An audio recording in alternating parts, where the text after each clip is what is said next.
Friends, நான் இன்னைக்கு பிரண்டை ரசம் வைக்கிறேன். கால் கை வலிக்கு அவ்வளோ ஒரு நல்லது. அதனால நீங்க பாருங்க நான் எப்படி வைக்கிறேன்னு சொல்லி பார்த்துக்குங்க.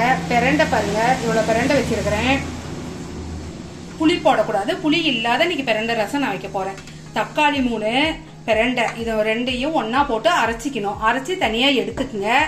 அதுக்கு மேல சீரகம், மிளகு, கொத்தமல்லி, மிளகாய் 2, சின்ன வெங்காயம், பூண்டு, கறிவேப்பிலை இதெல்லாம் போட்டு நம்ம எப்பயும் போல ரசத்துக்கு தளிக்கிற மாதிரி அரைச்சி ரெடி பண்ணி வச்சுக்கலாம். மிளகாய் கம்மியா போட்டுட்டு மிளகு சேர்த்தி போடுங்க.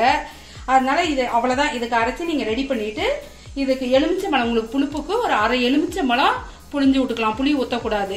நான் ரெடி பண்ணிட்டு உங்களுக்கு கூப்பிடுறேன். ஃப்ரெண்ட்ஸ், நான் இப்போ பிரண்டை ரசத்துக்கு அரைக்க போறேன். நைஸா அரைச்சிருங்க. அரைச்சிட்டு உங்களுக்கு நான் கூப்பிடுறேன் வீடியோவில்.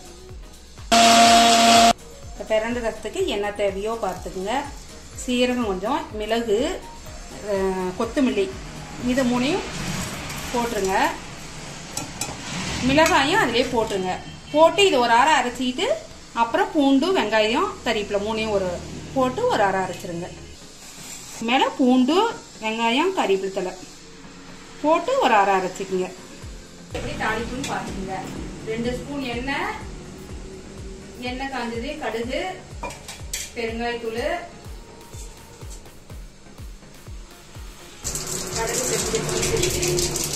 பெருங்காயத்தூள், கொத்தமல்லி, சீரகம் அரைச்சிருக்குது எண்ணெயிலே ஒரு தாளிப்பு. எண்ணெயிலே போட்டு லைட்டா உடச்சு அரைச்சிடுங்க. பிரண்டையும் தக்காளியும் அரைச்சி வச்சிருக்குது அதுலேயே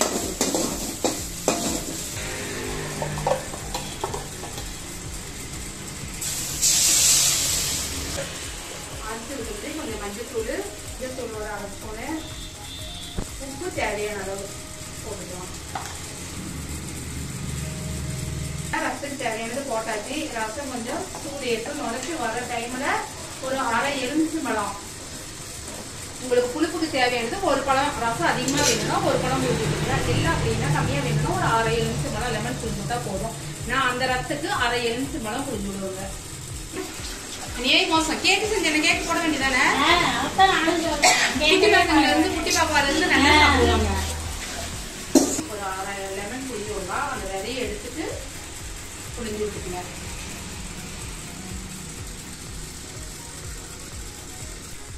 ரெடி ஆயிடுச்சுங்க. லெமன் புளிஞ்சு விடுவோம்.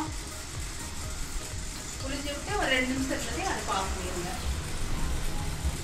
அவ்வளோதாங்க. ஓகே, பிரண்டை ரசம் ரெடி. வாங்க பிடிச்சி பார்க்கலாம் ரசம் எப்படி இருக்குதுன்னு.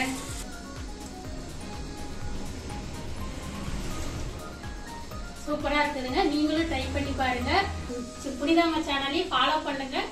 பார்த்துட்டு நீங்களும் செஞ்சு பார்த்துட்டு எப்படி இருக்குன்னு எங்களுக்கு கமெண்ட் பண்ணுங்க.